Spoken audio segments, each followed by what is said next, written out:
மாண்புமிகு உள்துறை அமைச்சரை சந்தித்து இன்றைக்கு தேசத்திற்காக பாடுபட்டு தேசத்துக்காக உழைத்தவர். அப்படிப்பட்ட அவர்களுக்கு மரியாதை செலுத்த வேண்டும் என்ற அடிப்படையில் பாரத ரத்னா விருது வழங்க வேண்டும் என்று நானும் என்னுடைய மூத்த கட்சி நிர்வாகிகளும் மாநில உறுப்பினர் ஒன்றாக சேர்ந்து உள்துறை அமைச்சரும் கடிதம் கொடுத்தார்.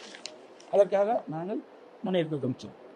அதோட இந்த அடிக்கடி பத்திரிகையில் ஊடகத்தில் வர செய்யும், தயவுசு அதை தவிர்க்க வேண்டும். ஏன்னா பல முறை சொல்லிட்டு, ஆனால் தொடர்ந்து அதையே நீங்க அரைச்சமாவே அரைச்சிட்டு இருக்கீங்க.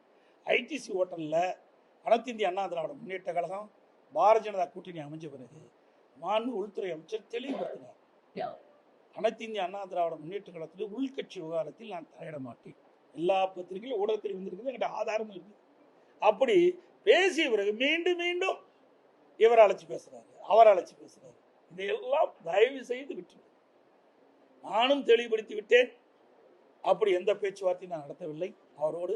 அவரும் எங்களோட உள்கட்சி விவகாரத்தை தலையிடவில்லை. இதுக்கு முற்றுப்புள்ளி வைத்து விட்டேன்.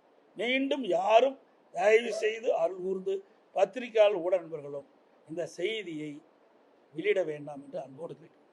அவர்களும் சொல்லிவிட்டார், நானும் சொல்லிவிட்டேன். இதோடு முடிந்து விட்டது.